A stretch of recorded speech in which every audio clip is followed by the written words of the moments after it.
Life in the camps. How can you describe a hell?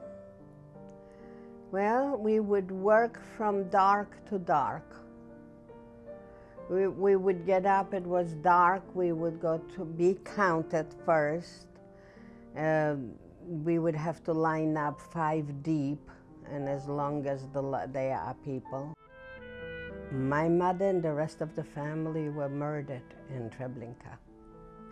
I was in 3 camps in Poland and 3 camps in Germany. And the beatings were constantly. It's all Jesus' fault. Every time we were hit, the guard would tell us, Jesus told us to hit you. Jesus hates you. I was raised that God is everything. God in the morning, God at noon, and God at night. And one day I took a look around where I was in 1941 or 42, and I said, there is no God. My mother lied. Well, what it was like to get out of the camps. First, we didn't believe it. And then somebody came up with an idea of getting even. This person didn't have to repeat. I knew what I wanted to do. I wanted to kill Jesus. So where does Jesus live? In the church. So what are you going to do with the church? You're going to burn it down. So if you burn down the church, Jesus cannot live there anymore. He's dead.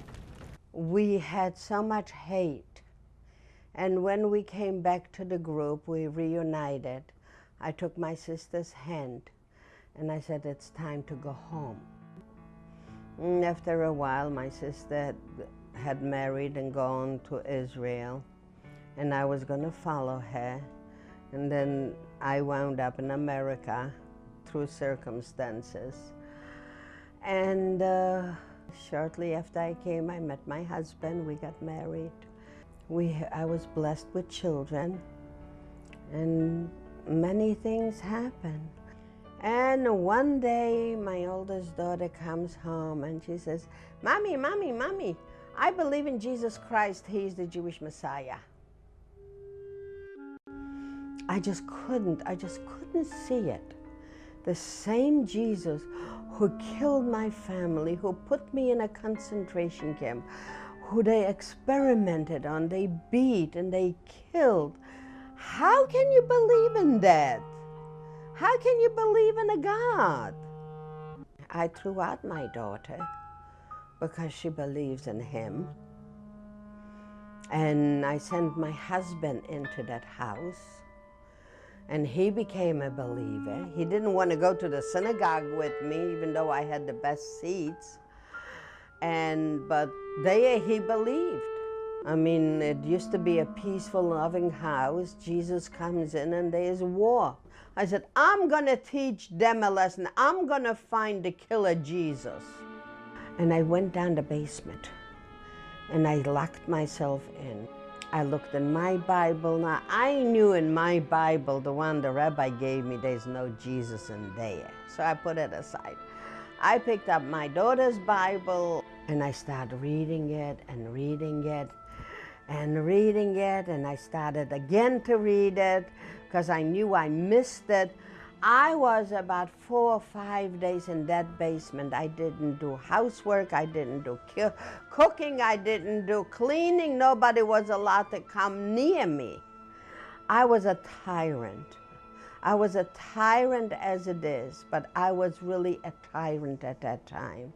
After reading it so many days, I just couldn't find any more excuses.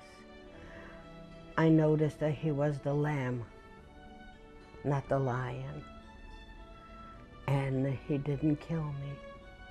He didn't put me in a camp. He didn't kill my family. That he died for me. Did you know that? He died for me.